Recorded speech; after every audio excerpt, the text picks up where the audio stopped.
And this is the Eyes on Pawtucket. After a brief few weeks off for the holidays and family and, well, the trials and tribulations that we all face as a community, as a Rhode Island family, we are back. You know, Eyez in Pawtucket now has been on in an informal and formal status for, well, going on a year now. And we've had great conversations about the community in Pawtucket, the strength of the community in Pawtucket, how they face the challenges inflicted upon them by a very often uncaring government. And as we enter the new year in 2022, we will continue to shine light on municipal affairs in Pawtucket, Rhode Island. We will continue to shine light on the efforts of individual community members to raise the community up. We will continue to shine light on those organizations that would inflict upon themselves upon a community, and we will continue to shine light on those organizations through their own grace, through their own sense of nobility, look to raise a community up. Joining me tonight, as always, Lynn Farinelli, Christine Bento, community activist. Now, Christine has had a challenging few weeks, and because of that, her voice is it's a little rough tonight. So I'm doing a little bit of the fill in a bit here. But I'm going to turn the show over. We're going to talk about cameras tonight, not camera phones, not the ones that I fly around the city with, but, well, a special version of speed cameras. Lynn and Christine, first of all, Happy New Year, and welcome back, of course, to Eyes on Pawtucket. Happy New Year, Pat. Happy New Year, Pat. Hopefully it's a good year for everyone. I think it will be. There's a lot of strength in this room right now, and there's a lot of strength that's overcome a lot and will continue. And there's a lot of the strength in this room finds a lot of power from community. So, Lynn, I know I'm going to turn the mic over to you for a little bit. I know that you've been doing a lot of research into the latest travails inflicted upon people from the greats. Well, as I like to say, the Paris of Northern Rhode Island. And, of course, we're talking about Pawtucket, Rhode Island. Chris, take it away. I'm sorry, Lynn, take it away. I'm glad that you were able to join us tonight, because I know that you have gone around to the different communities about the flock camera system. And it's so funny because it's called the flock safety camera is what Tina Gonzalez calls it.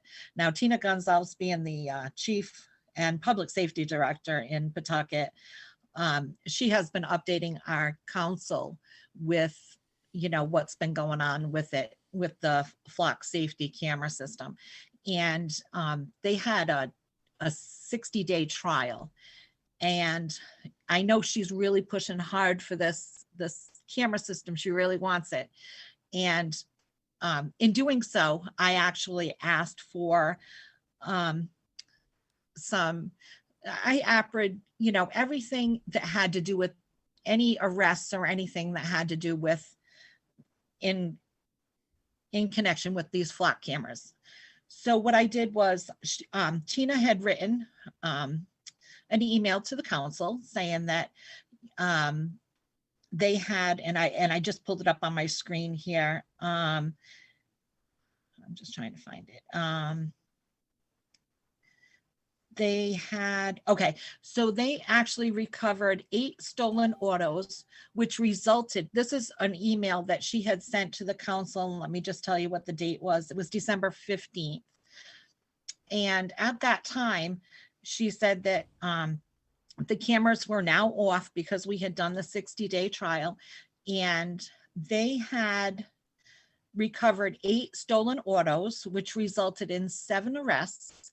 Additionally, the flock cameras assisted in identifying vehicles related to break-ins, a drive-by shooting, road rage incident involving pepper spray, a felony assault, a stolen vehicle with animals inside. So I really wanted to see the police reports. I mean, we're saying here, 7 arrests for stolen vehicles, and we've got a felony assault, and we've got a road rage incident. I really wanted to see the files for this. So I APRA'd them. And I know you're going to be shocked. I received the reports, and let me just pull those up. I'm working with a couple of laptops here. Let's see. I know it's here. Basically, what they sent me, excuse me, was one U-Haul that was stolen. They were able to arrest 2 people for that one U-Haul. They had one OF report, which is it's just a picture of the car that's driving.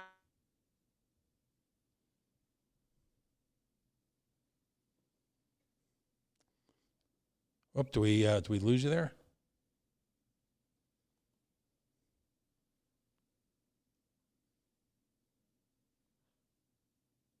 I think we lost our audio, huh? Are you there? Oh, you're back. Okay. Okay. So the pepper spray incident, there was an arrest, but there was also Dunkin' Donuts footage that kind of, went together with that. So I don't know if it was the Dunkin' Donuts footage or if it was the flop camera taking the picture. They also sent me 2 accident reports, and I think that was pretty much it. So I'm still waiting for all these arrests for all these stolen vehicles. I'm waiting for the arrest on the breaking and entering. I didn't see anything, that there seems to be a number problem here, because if she's telling the council that they have all these arrests, and I ask an APRA for all these arrest records, I should be able to obtain them. And because they didn't send them to me, this was all they had. I'm starting to wonder who's lying here. I mean, are we just putting this out there so that people will say, wow, look at everything that they were able to do in that 60 days? Or is it a bunch of fluff? Because I asked for the APRA, like I said, and that was all they gave me, was 2 accident reports, 2 arrests for 1 vehicle that was stolen, and then a pepper spray incident. So where are we at? I mean, I have no idea even where to go with that, because either Tina is lying, which I've caught her in many lies, or the police department didn't give me all the files, which they should have, and that's a violation of APRA. So that's where I'm at with that. I think that they're making things up so that they can push this agenda to get this flock camera. Well, my experience with this flock procurement process is first off, the flock people, full disclosure, I reached out to several months ago because I found it was going to be the subject of a Cranston, Rhode Island City Council meeting. And I had a nice conversation with the sales rep. I was told I was going to get a statement after the meeting, and I've never heard from them again, nor did they return my phone calls.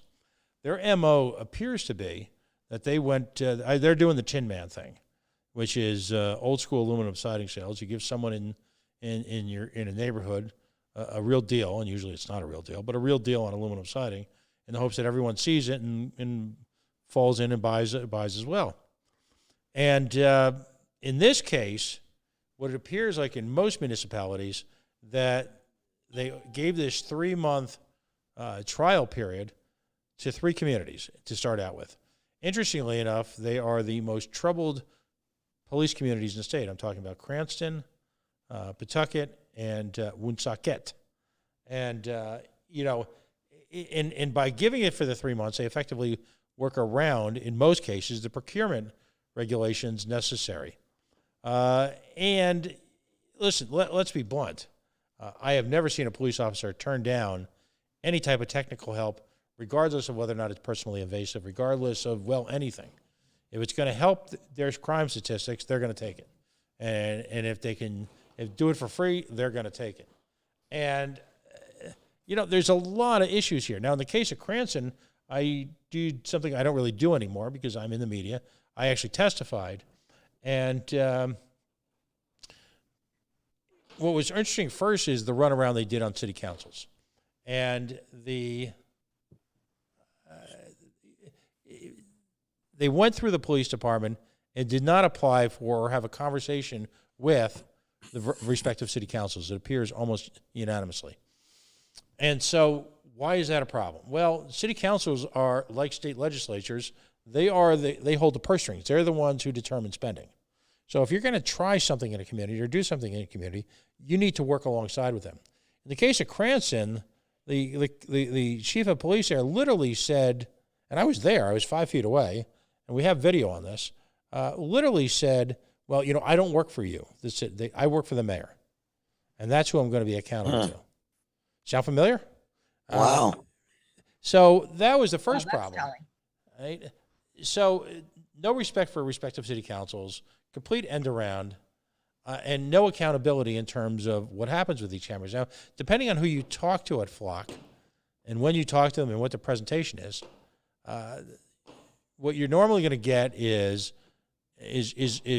double speak from police departments because they want it. They want this bad. And A, it does a lot of work for them. And B, they're not so concerned with the civil liberties aspect. So let's be blunt. So I had the Cranston police chief saying to me, well, this stuff is hidden, data is stored in the cloud. All right. Well, folks, the cloud is a gigantic hard drive. It's a bank of hard drives somewhere. And if it's stored, it's stored. They reference a database which has allegedly got vehicles in it that have been implicated in crimes. And yet at the same time, they say they can scan these license plates down to bumper stickers or the cars. Yet at the same time, none of this data is ever going to be revealed, and it's all sorts of doublespeak about where it's gone to. I frankly find this atrocious. What they're using, and essentially, is future crime. If in fact the vehicle was involved somehow peripherally in anything, that is saying to the police department, we're going to go and we're going to hunt it down. And now, here's a problem that I'm having with this whole thing, Pat, and I haven't followed it too much lately because I've been so busy with family issues. But my problem is with the city and the council and I guess everything as a whole, excuse my voice, guys, is that we continue to give the police what they want. We continue to cater to everything they say they want, to help them put themselves in the position of more power and able to target more people and go after more people in their own specific way. However, we are still waiting, after years of it being approved, of the Pawtucket Police Department, okay, finally wearing cameras on their person. That's been approved and that's been talked about for years, and a budget was approved for it. I think Tim Rudd had brought it up, and every other department doesn't have a problem with it. Pawtucket's the only department that refuses to wear them. Now, I heard they might be on a few of our officers, but you'll never see them with any proof on their end as to what they're doing. So my question would be to the council and everyone else is that why do we continue giving Pawtucket a budget, upping their budget, giving them more money for community works, giving them more money for cameras, allowing them to install these hidden cameras, okay, which I think is a problem. Shouldn't have to hide anything. As a matter of fact, I'll even go so far to say, yes, I'm a little bit of a conspiracy theorist. So I think these cameras have a lot more to do with upcoming face recognition stuff and all kinds of other, new world stuff. I'm just going to put it out there like that. I think that's the beginning of that. But anyways, I can't see why we keep on hurrying up and rushing through giving the police department everything they ask for, especially Tina Gonzalez. All of us are still waiting on information from Tina that she has and refuses to hand over. Yet every time Tina asks for something, she's getting it. Shame on the council for approving everything she comes up with. Shame on the council for not getting the community what we're asking for. And shame on anybody who's okay with more of our money and time going on more ways to target the community and the residents and the taxpayers than to hold police accountable for their crooked actions, knowing that Pawtucket is the most crooked department in the state. No one's worried. The council, they're so worried about crime in the city. There's crimes by police officers to the community that's going without being noticed because the police are refusing to wear cameras. And if we pull out our cameras here in the city, we are targeted and we are punished for it. So if we cannot have them wear cameras and we can't hold them accountable by pulling out our cameras, why is everybody so gung-ho about allowing them to install all these bogus cameras everywhere that we have no idea how they're using them? It's just very simple and basic for me. Like, let's go back to the basics. What's good for the goose is good for the gander. My dad used to say that. Why do we continue to over and over again allow them to install more and more cameras to watch us, but we can't watch them? I'm with you. Well, there's a couple of things that go along with that. I guess Tina thinks that she's going to be able to find this funding for the camera system to move it forward.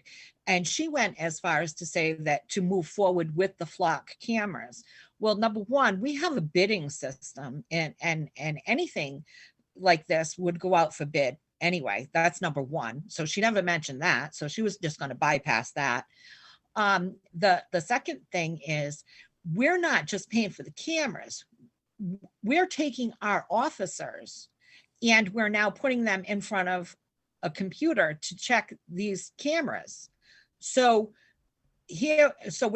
we are taking taxpayer money for it, because now we're taking police officers that might be doing something else from their regular everyday duties to now go do this. Plus there's training involved. So there's a lot that rolls into this. Now, besides that, they're saying that they're not going to tell us where these cameras are.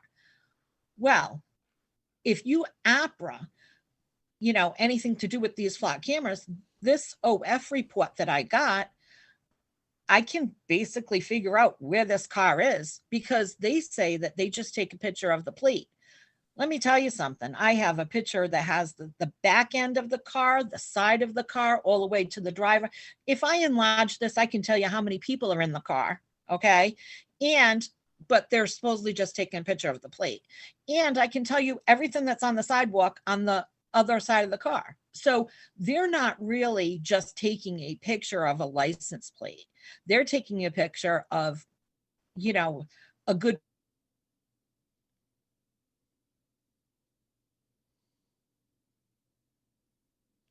Well, I think we have audio problems again. You lost you again, Lynn. Oh boy. Sorry, not sure what's going on. Did you hear me? We can hear you. We can hear you again now. Fine.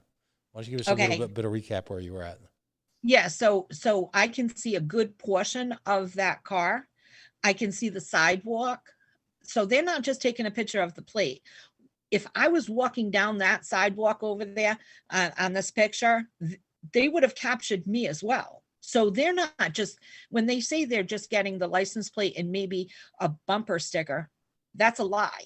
They're getting the whole side of the car, the back of the car. Like I said, and I don't know if you heard me, if they enlarge this picture, I could tell you how many people are in the car. And if I was walking down the street, you could see me you could have seen me in the picture. Not only that, they're not telling us where these cameras are, yet they're going to give you the picture that has to do with maybe the arrest or whatever. You can figure out where these cameras are. So I don't know what games they're playing with the whole, we're not going to tell you where they are. I can tell you that they're probably in the lower income areas, the higher crime areas, I'm sure. But there's just a lot to do with these cameras that it's just not right. They put up the safety cameras around the schools and everything, and it's supposed to, it's for safety. if it was really for safety, these cameras that are taking pictures, and sending you a ticket if you were going, whatever, 5 miles over the speed limit or whatever. If it was really for safety, you would have been stopped. How is that safety? Who was safe when you took that picture? Nobody, if I was speeding, right? So why are we going to camera systems instead of having the good old, police out there patrolling and seeing, what people are doing, making sure that everybody's safe? If it was really a safety thing, you wouldn't have to wait 2 weeks to get a ticket in the mail that says that you were speeding or taking a right turn where you weren't supposed to, or whatever it might be. Those are not safety cameras. If they wanted safety, they would put, those, they would have a police officer out there, or they would actually have speed bumps. They would have Providence has speed bumps everywhere, and believe me, it forces you to slow down. Yeah. Pawtucket is not worried about safety. Pawtucket's worried about banking more money. Exactly. It is a money grab. It is not about safety, because they can't say it's a safety camera. These cameras outside the schools are not for safety. That camera cannot stop an incident. It's not for safety. It's to grab your money. Well, you're right to point out as well the procurement issues. In Woonsocket, I happened to be at a city council meeting. Unbeknownst to me, I didn't even realize this was coming up. I hadn't seen the agenda. I was there for another issue. And watching, and we got the video. We'll try and put that out this week. Watching the police chief literally beg, and in an open council meeting, actually discuss ways that they could circumvent legally. If we split the money up, will it be under the limits? If they give it to us for 3 months now and they bill us next year, can we do that? And the city councilman there, to his eternal credit, said, well, no. Number one, we have to put it up to bid against similar systems. Well, there is no other system that does this. It sounded to all the world to me. Have you ever had a 17-year-old boy all of a sudden, he comes home one day and he's got the deal of a lifetime on a pickup truck or a sharp little car that some sketchy car guy is trying to sell him, and as the son tries to convince you that this is a deal you'll never be able to get again, and right. You may know a little bit better, sometimes based on your own personal travails when you were young, right? That's what this sounded like. And this police officer, the chief, I'm only being slightly facetious when I said he was almost in tears that he couldn't get his hands on this right away. They'd done such a hard sell. What's equally interesting to me is I've been to 2 meetings, and I'm dying to know when this is going to come up, if it's going to come up at a city council meeting. I've yet to see a single flock personnel person at one of these meetings. So they give the hard shell, to shill and to shell.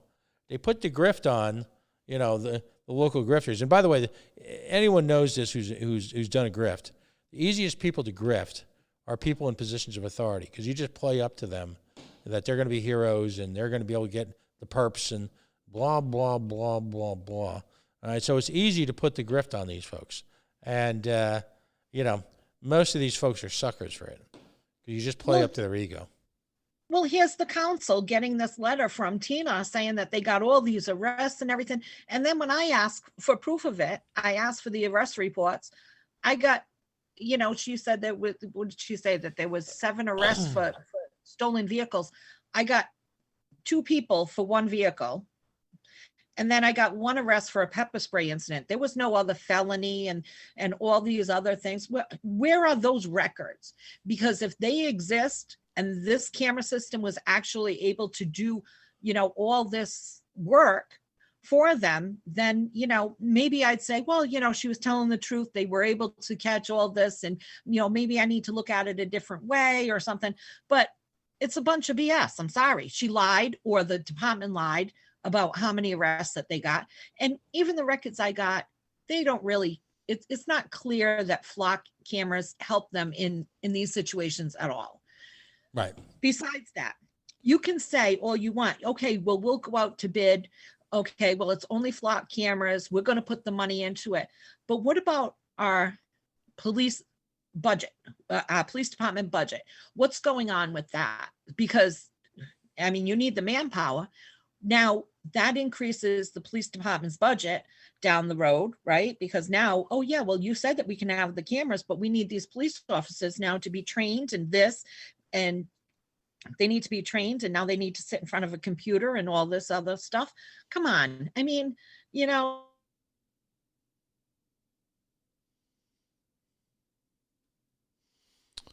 There seems to be a disturbance in the force in Pawtucket, Ms. Bento.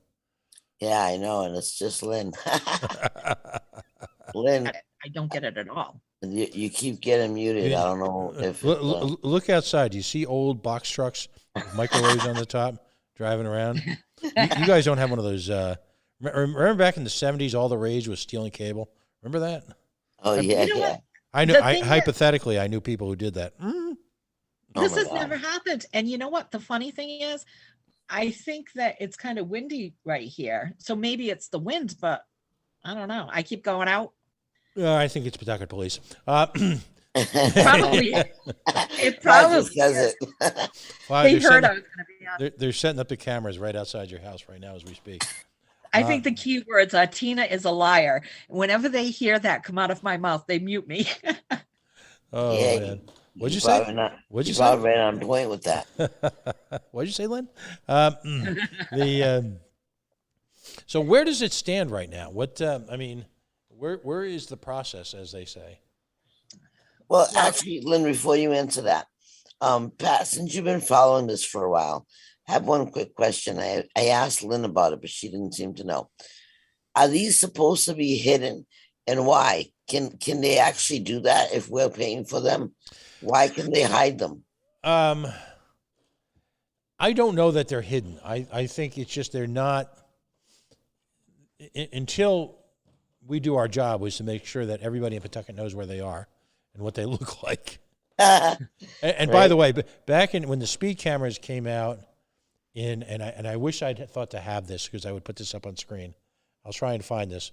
One of the funniest acts of civil disobedience I ever saw was someone took a picture of one of the speed cameras and put it up on Craigslist and said, scrap metal available for free at the corner of whatever Chalkstone and Chalkstone it was in Providence, available anytime. Please come by and pick up. All right. Then somebody else here, and of course we never encourage this here at the Coalition Radio Network.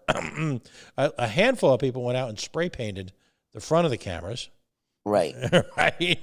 And again, that type of destruction of public policy, public property is strictly discouraged. And do not try this at home. Krylon number 32 works best. Right. So, I'm just going to say this. I'm going to put this out there. And of course, I'm not encouraging this, but the best picture of these cameras, artfully decorated, and of course I'm talking about things like flowers and maybe pretty pictures. There will be a Dunkin' Donuts gift card for. Okay, I'm just putting that out there for the coalition. Well, we figured out where two of them are. We're not putting the locations right now, but we have figured out where two of them are.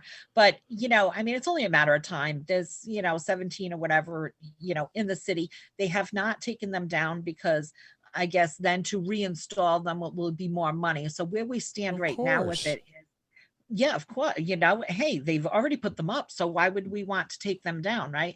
So the other thing is, I guess where we're at with it was Councilman Wildenhain had asked for another 60-day trial. He wants her to go to the flat camera guy and ask for another 60-day trial. Well, I think that at this point, just pull them down. If you find the funding and you want to go out for bid, we can postpone it, but I think that eventually it's going to happen. I know that, Tina is really pushing for it. So, eventually it's going to happen. If we can delay the process, I guess good for us. I think they should negotiate with Tina. If she can have her officers wear body cams, then we'll give her hidden cameras. And then I'll just go around town and take pictures of where all the hidden cameras are, and I'll post them on my page. Yeah, well, the other thing is we should probably put GPS on her car because, they're finding her, at her sister's house. And I think that there's an accident report from March where at 4 o'clock she was in traffic in Smithfield. She holds down 2 positions in this city. She's the chief of police and the public safety director. And at 4 o'clock on a Tuesday, she can be in traffic in Smithfield. How does that work? 2 full-time positions. You know, the public safety director is a full-time position, and the chief of police, that's a full-time position. But at 4 o'clock, my husband can't, but she can be in Smithfield in traffic and get into an accident where the city vehicle was totaled. So I don't know. How does that work? How does that work? She gets whatever she wants, but she cannot seem to work with the community to give us what we're paying for. Well, I think I think first, before we get these cameras to look at everybody else, we need to put the GPS on these vehicles, the city vehicles, you know, the ones that the city pays for. I think that, you know, we should be putting GPS on those, and let's see what they're doing on their free time before they check out to see what we're doing on our free time. Amen. Yeah, no, that's an outstanding idea, and I know you're saying it slightly tongue in cheek with a lot of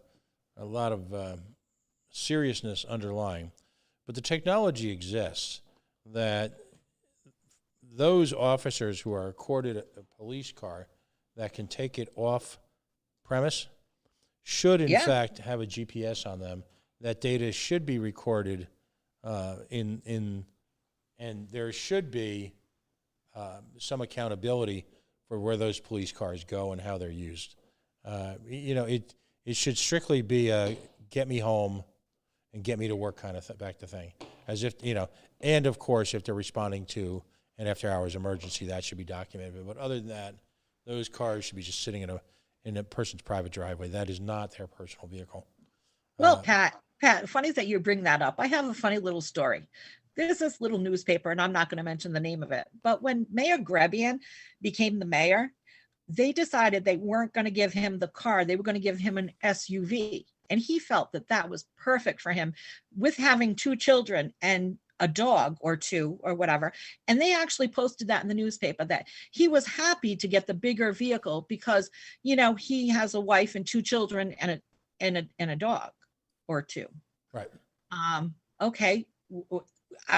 Is this now your private vehicle that you're going to be going out on, you know, on your little trips with your family? I mean, where is the line that is drawn that says you can do this or that, but, you know, you're not on Sunday to take your family out, you know, for an occasion in the city vehicle? We're paying for the insurance for him to take his family out. That doesn't even make sense to me.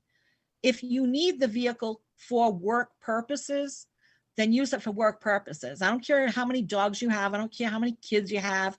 They should not be in the vehicle.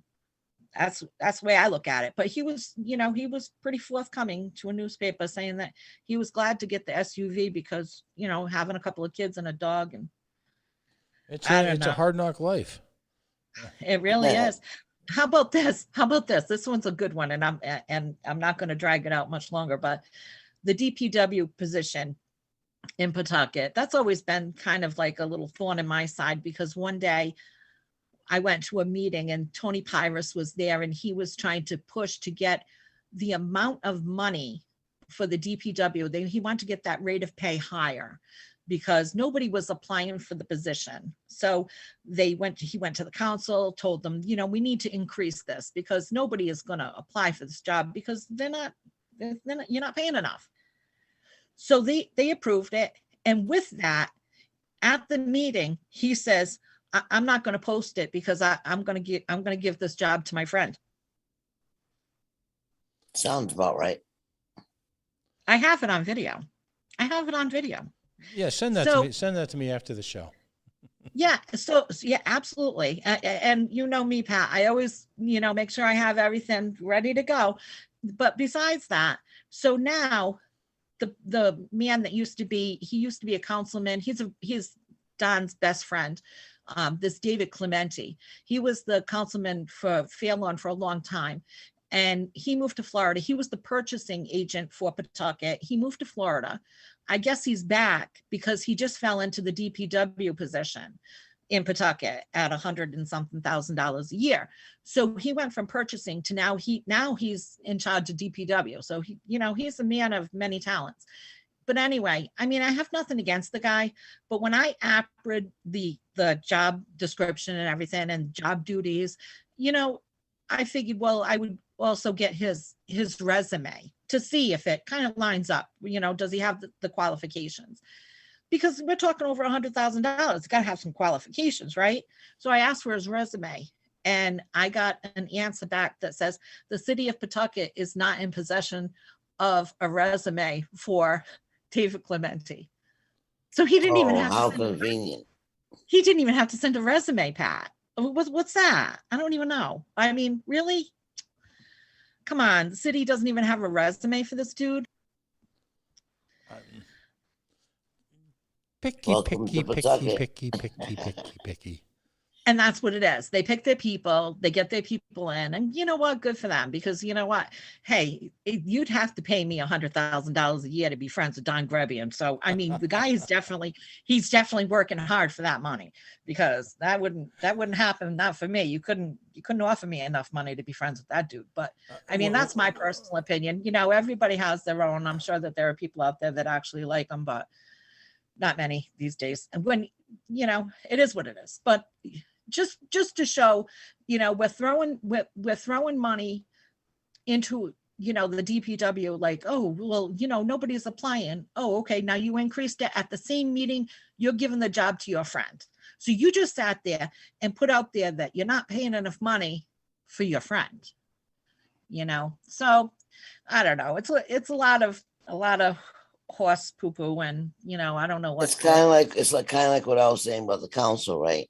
They're not going to try to approve any extra money or approve, the common sense thing where police officers should be wearing cameras, because the council doesn't want to know that the police officers are treating us like crap. But they'll go ahead and give the police all kinds of toys to continue targeting and, just going after certain folks, and they're going to hide it behind crime. Let me tell you something. Pawtucket Police Department is doing absolutely zero to prevent crime or intervene or any type of prevention. They live off of the aftermath, making money off of, these tickets, these cameras that are giving everybody tickets, and they live on the after effect of everything. Getting credit because we caught people. Tina always over exaggerates how many people she's catching with these cameras. It's all a bunch of BS. Well, the other thing is, let's think about it. If someone picks me up every day at 8:00 in the morning and I'm traveling down the street, and they know what car I'm traveling in, they know every day at 8:00 I'm out there, right? So now if I'm traveling around the city or whatever, they could be very well tracking my steps every day. And Absolutely. I'm not saying they would do it for me. What, why would they care about, tracking me? But they would, though. They would. But the thing is, that's the thing, though. What if I had some kind of a secret life that, I go and, see somebody every day at such and such a time that I don't want people to know that I'm out there, and it has nothing to do with anything illegal. But now the Pawtucket police, are like, oh yeah, did you see she drives in that vehicle, and every day she's driving down this street at this time. I don't trust that they wouldn't do that. My son died, and within 3 days they had closed the case, and it's been accessed over 400 and something times. And sometimes just because some scumbag police officer wants to look in it, so here you go. You're going to assure me that this is only going to be used for, purposes, lawful purposes? We've proven time and time again that the Pawtucket Police Department has a lot of officers who are naturally stalkers. Okay, creepy stalkers. I can name Absolutely. a few. So if they're already naturally stalkers, you'll just give them one more toy to stalk everybody and be able to find everybody. Yeah. I'm not feeling safer with these cameras. I don't feel like crime's gonna stop because of these hidden cameras. I feel like the police brutality is going to skyrocket because now they'll know where to find their targets. Exactly. Exactly. And they'll use it for those purposes. You can't tell me that there's going to be any accountability for this, because I can already see that it's going to be a fun game for them. And I'm sorry, there are good officers out there that probably would never do something like that, but there are a lot of scumbag ones out there that, they'll even go into, a death file just to get back at the mom, so, there's a lot of creepy people out there doing creepy things. And, I'm sorry, I don't approve of, I mean, I guess in that amount of time, if they had, caught a rapist or, caught somebody that, murdered somebody or something, I would feel a little bit like, oh, well, maybe it's a good idea. Maybe I need to look into it a little bit more. But right now, what they sent me, it's ridiculous. Now, Pat, you've been following this around the state. Are other cities that are trying this out, are they actually fighting crime or catching anybody? They claim to be. I've had very few people with, let's just say, the two of you's tenacity to actually challenge the statistics, and it's a fascinating approach because clearly they want this. I don't doubt that at some level this is going to work, but you're scanning the licenses in cases in the city of Cranston. They were set up on such busy streets that there were a couple of million license scans over the trial period. And I said that M with an M. Yeah. Wow. So it's again, the devil's in the details. When programs like this are initially established, they come with the best of intentions. And I'll draw from an analogy that I use at night in Cranston. The state of Rhode Island has something called the Prescription Medical Database, which was designed to track prescriptions surrounding opioids with the best of intentions to make sure that you weren't seeing trends where, shockingly, doctors were overprescribing opioids. And, of course, a variety of communities went nuts because it's really no one's business. There should be overwhelming proof of illegality before you start tracking like that. Well, assurances were made that, of course, the data would be safe and it wouldn't go anywhere. And that, and a very important point, that the police would need a warrant in order to get data from it. Well, here's a name you'll know, Peter Kilmartin. And in his waning days as Attorney General, he engineered a behind-the-scenes law change so that the POPO longer need any warrant in order to get information from that database, which is atrocious. Wow. Just absolutely atrocious. And all the civil liberties organizations went nuts. But it proves that there should... Anytime it's all these different databases they want to set up. It's all for very, very good purposes. It's all very on the up and up. It's all, we're trying to help. We're the government and we're here to help. Well, no, stop it. But then you ask them for their IA reports, and it's like pulling teeth. Right. You want to know all about us and what we're doing out there, but we don't even know what you're doing bad in your own department. And we're paying you. You're not paying me to watch me, but I'm paying somebody to keep you guys accountable, and nobody's keeping anybody accountable for nothing. Nope. That's how it usually goes, doesn't it? Now, Pat, did they put numbers out for, what did you say? It's Cranston and Woonsocket. Did they actually say how many crimes they were able to solve with these cameras? Woonsocket just used some anecdotal data. I would have to go back and dig out the numbers on Cranston. It was, again, on face value, it was impressive. But, you're invading. It was interesting because a city councilman from Cranston was very blunt about, he was very pro-police. And it's clear where his bread is buttered. And he was very quick to point out, very provocatively, very aggressively, that there is no expectation of privacy from police departments. Well, all right, Meinherr, papers, please. I'm not interested in that crap. There should be an overwhelming reason why law enforcement needs any data whatsoever from people's personal behavior. a overwhelming sense of illegality should occur before that data is requested, and the burden of proof should be on the police as to why they need the data, as opposed to a constant invasion of privacy. Why? As to the expectation that they're entitled to it. And that's what has to happen. Isn't it ironic how they're using the same language that a lot of these guys who was going to film outside of police departments and public areas? Or to find Isn't out it funny how police now homes the police are using the same language, no expectation of privacy, but yet when all these guys have been arrested, in the past for simply filming too close to a police department or inside one or whatever, when these guys said no expectation of privacy in public, the police don't like to hear that. But it's when they want to put up hidden cameras to spy on us, they're using the same exact language, and that's okay. Well, how would they like it if we followed them around, videotaping them? Oh, we'd be arrested. I mean, if we drove around all day following one particular police officer to see where he's going all day, how Maybe would we he should like try it? it. Let's try it and see what happens. Oh, I'm sure we'll be pulled over and, something would happen. But, that's the other thing. It's, that there is no accountability from their end, but we pay them. But So I'm willing to try that though.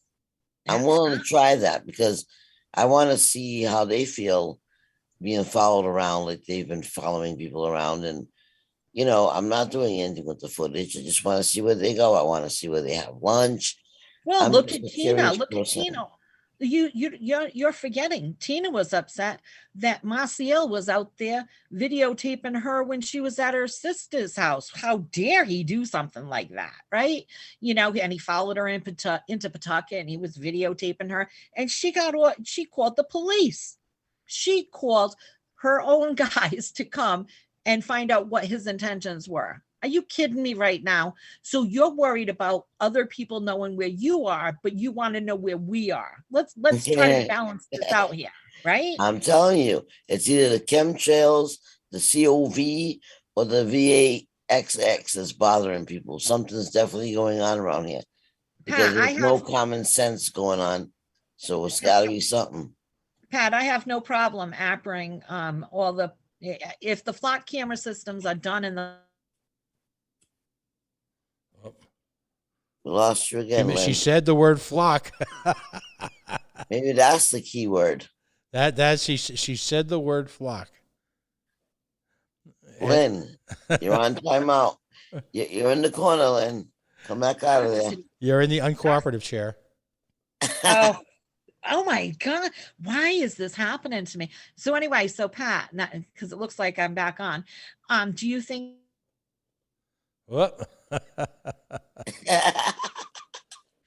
somebody's watching you? me? Yeah, right there. You're being surveillanced. Is she being detained? Does she have her papers with her? As they once said in one of the great. What happened? Yeah. Okay. Oh, she's back. It's keywords that you're using that they're just shutting you down. I don't even know. And I have a great connection. Let me tell you. Try again. You were just about to ask Pat that if you appered something. Let's see. Pat, would you like me to APRA the police reports for those 60-day trials in the other areas? Absolutely. Take a good look at them. Send me those videos and let's get everything we can together. Absolutely. We can absolutely do that. We didn't want to stay on too long tonight. I know that, Chris's voice is bothering her and everything. I'm good with wrapping up for tonight. And, okay. I'd really like to follow up, with a couple of things. And definitely I'm going to send you that video of Tony Pyrus. I think that you'll enjoy that. And me and Tony go way back. We haven't heard from Tony lately. Is he? Is he still in Florida? He's probably chilling in Florida with Kilmartin. Have they been seen in the same room? Oh, before we go, I go way back with Tony. I went to school with his daughter, but there was something else I wanted to mention. Nothing is really going on with that Dolan case. And it's upsetting because, it's so funny when there's a police shooting in Pawtucket and the police kill somebody, within 2 weeks, they find out that, oh, it's a justified shooting and everything. But here we have this off-duty police officer shooting some kid that was unarmed, that was, just going to get a pizza. And it's just dragging on forever. And I'm very surprised that the Attorney General's office has not tried to contact me about any previous incidents with this Dolan guy. Because well, I've actually looked into that about a week and a half ago, and allegedly it was continued a few weeks ago. I don't have the date in front of me. A bunch of us, I was down there at the courthouse for the hearing, and when we were told that, yes, that lovely ride that I had taken to the scenic, again, the center of Kent County's culture, the Kent County Courthouse, we all got down there and to find out the case had been continued. My understanding is it's still in the discovery phase, which means somebody's dragging their feet, and is not, and there is in criminal cases like this, I have learned, and by the way, join us most Wednesday nights to watch Chaz Kalenda, attorney at law. I am young Padawan. I have sat at the feet of Obi-Wan Chaz Kalenda and learned a lot about criminal process in the last few months, and understand that this discovery process where they request all the data feet can be dragged. Oh yeah. So when we've looked into some lawsuits for Pawtucket recently, and I'll tell you that probably like 88% of them are still stuck in some type of a discovery zone. It's almost like they do it on purpose so they don't have to pay out. No, it's. I guess if I can close out from my side, number one, what we like to say here at the Coalition, in the halls of justice, is usually found in the halls. And Lynn, again, to both of you, and I know, Lynn, you've been doing the deep dive on this over the last few weeks. Thank you and congratulations on your effort, because I think we're about to enter a new phase of Eyez on Pawtucket.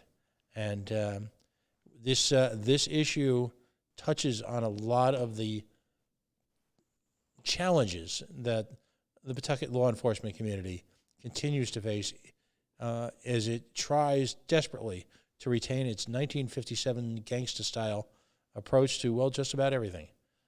But It's the year 2022 now, right? Time for change. I would hope that Tina, her New Year's resolution is to not lie anymore. But I always come with receipts, so she can come for me. I've caught her in enough lies that, I don't even believe anything that she says, and I have to double check with APRAs. And I think that anybody that questions anything with their government should definitely put in access to public records. If you have any questions on how to do that, you can send me a message on Facebook, and I'll be more than happy to help you walk you through anything that would be a public record that you'd like to obtain. And I just wish everybody a happy new year, and we'll see what we can do in Pawtucket this year. And I'm going to end off by saying thank you so much, Pat Ford, for holding it down and being statewide, doing what you got to do, while some of us, are busy handling some other issues. I want to thank everybody who's been keeping my family in their prayers for the last month. It's been a very longest process that I've seen. But thank you, Lynn, so much for continuing the work while I was out dealing with other things. I also want to say thank you to everybody who watched us tonight, everybody in the comment box. Hello and welcome. Happy New Year. And don't forget to check out Eyez on Pawtucket page. We've got some new gear. Check out the Coalition page. Grab your hoodies, grab your sweatshirts, your t-shirts. I've got mine. A couple of people have ordered theirs. Don't forget to get yours. Show some love and support to the Coalition Radio. Go check them out on YouTube. Check out all the different pages. So much going on in Rhode Island. Little by little, if we all just stay tuned and keep our eyes open and listen, we can make a better state for all of us. So there is beauty in unity. And I hope everybody stays safe for 2022. We'll continue to bring you the information from our end. And Pat will continue to bring you information from all over the state like he usually does. So congratulations to you, Pat. You're off to a wonderful start for 2022. I can't wait to see what this year brings for all of us. Good night. Good night, everyone. God bless. Good night.